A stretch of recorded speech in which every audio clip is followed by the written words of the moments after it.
This is why some people fear healthy relationships. Not because they don't want love, but because peace feels unfamiliar to them. Not everyone is afraid of love. Some are afraid of what love reveals when there's no chaos to hide behind. Because when a relationship is calm, when there are no games, no emotional roller coasters, no constant uncertainty, silence begins to speak. And in that silence, unresolved wounds surface. Patterns are exposed. And the mind, trained in survival, begins to panic. Healthy love doesn't shout. It doesn't chase. It doesn't threaten to leave just to feel wanted. And for someone whose heart learned love through inconsistency, that kind of safety can feel deeply uncomfortable. In this video, we're going to explore why healthy relationships can feel threatening, how past experiences shape emotional reactions, and why healing often begins where fear shows up the most. You do not want to skip this video because you know you've witnessed one or two of these patterns lately. So, stay tuned. For many people, chaos was the first language of love they ever learned. Love that came with conditions, affection that was unpredictable, care that arrived only after emotional tension. So the nervous system adapted. It learned to stay alert, to read moods, to prepare for emotional shifts. Over time, this hypervigilance became familiar. And familiarity is powerful. It feels like home, even when it hurts. So when someone enters their life with consistency, with emotional availability, with reassurance that doesn't need to be earned, the body doesn't relax. It resists. Because calm feels unsafe to a system that was trained in survival. Healthy relationships remove distractions.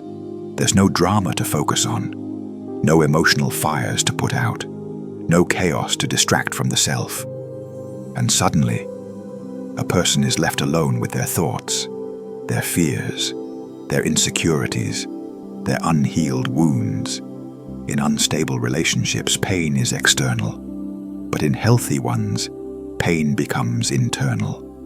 And that's frightening, because it's easier to blame someone else than to face the parts of ourselves we've been avoiding.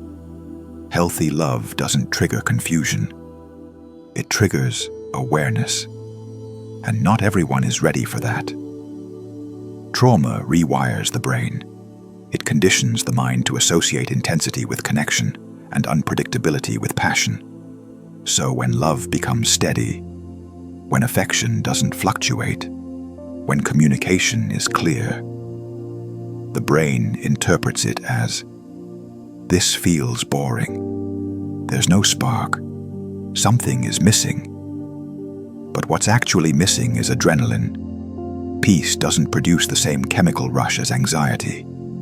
And for some people, calm feels like emptiness, not because it is, but because they've never learned to experience love without emotional chaos.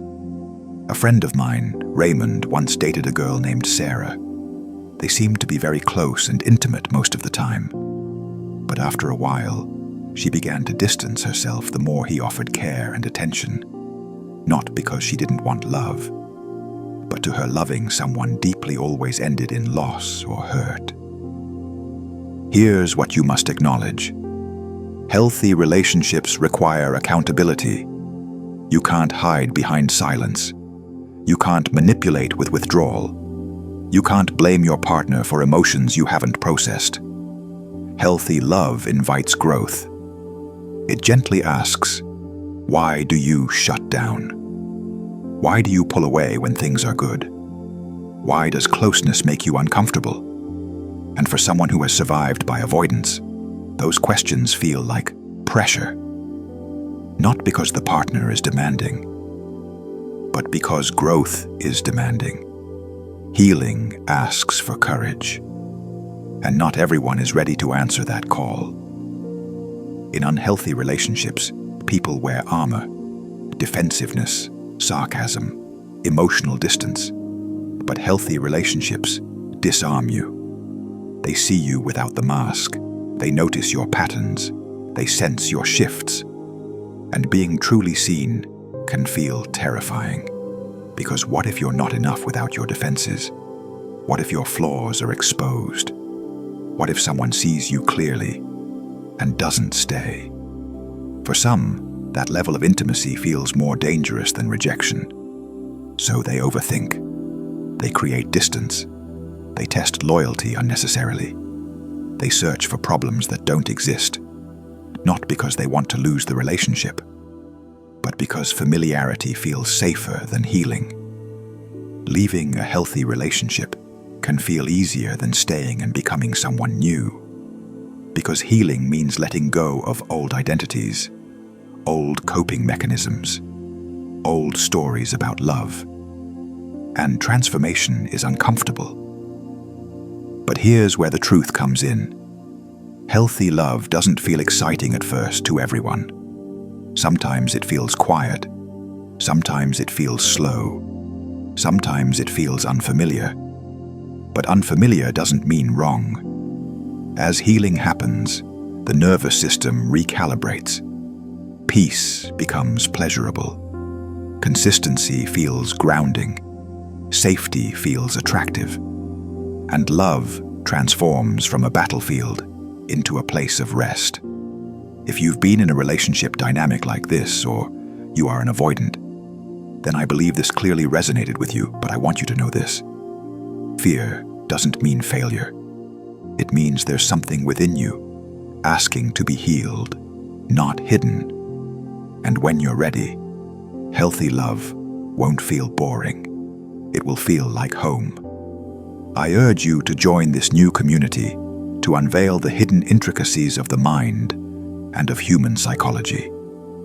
Also support the video by liking it and sharing it with others. You are welcome.